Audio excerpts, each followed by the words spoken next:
السلام علیکم.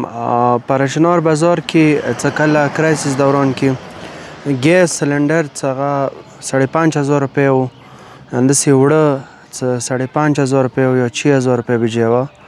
هغه وخت کې یو نغان په 30 روپۍ و.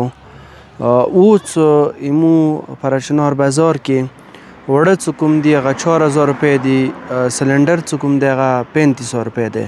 هغه په باوجود ایمو بازار کې کوم نغان دی هغه اوس یا په 30 روپۍ خرڅیږي.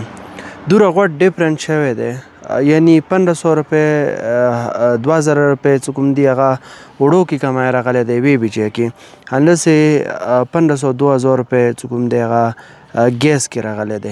هغه په باوجود په شینوار بازار کې کومه نغان دی هغه اوس یا په 30 روپۍ خرڅیږي.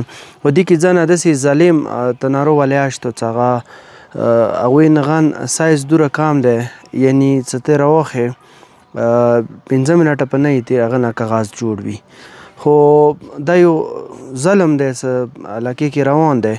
زیاتر خلک په شینوار بازار کې یا نور کوم ګوډۍ والا دي هغوی دا شی پخه نغن خونو ته وړي او هغه خوري، خو اوسه پورې دي نغن قیمت کې اوسه پورې کمای نه راغللو. دغه ځای کوم ضلع انتظامیه دی هغوی ته ما بارها مخفله ویلي وو، هغوی بیا څه چپیه والي چې مې له دغه ځای کومه پیړه دی هغه کمه دی. اوس یا 140 ګرام څه کومه روټۍ قیمت دی هغه 30 روپۍ خرڅیږي. هغه دوران کې او نو دې نه غټ ظلم دلته سره شته نه.